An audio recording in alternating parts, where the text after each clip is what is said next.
I will tell you this, I notified the Sergeant at Arms, according to Rule 5-5D of the Oklahoma State Senate rules, that there were members who were demonstrating the appearance of intoxication or inebriation. Notified the Sergeant at Arms. I was then told I was not the only one that had brought it to their attention, and that they had notified the President Pro Tem of the Senate and was awaiting instructions. I immediately went to the President Pro Tem, Lonnie Paxton. I read to him verbatim the rule, and he said he was aware and that he was taking action. And I said, the rules direct me to notify you. You have been notified.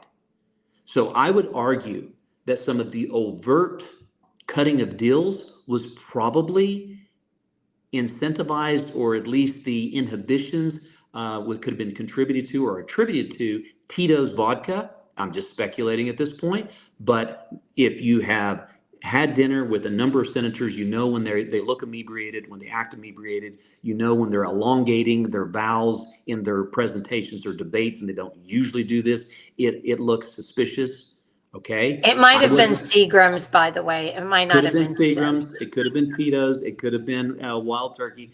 But here's the thing. It is in the interest of, the interesting thing about that, whenever people are saying, I will cut your throat to protect my district, but family is off limits, okay?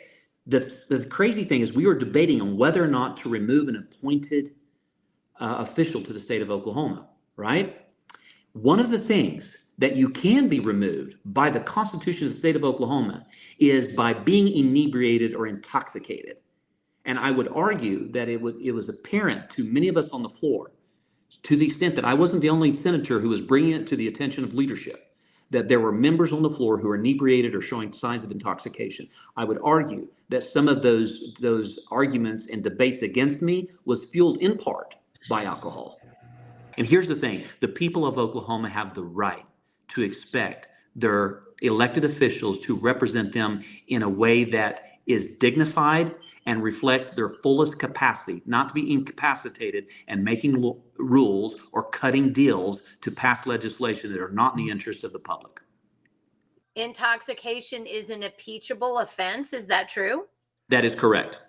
And it was interesting that it was during the time we were impeaching somebody that it was so clearly apparent on the Senate floor. It was an embarrassment, quite frankly. At the end of the day, I notified the Pro Tem, which is what I'm directed to do in our rules.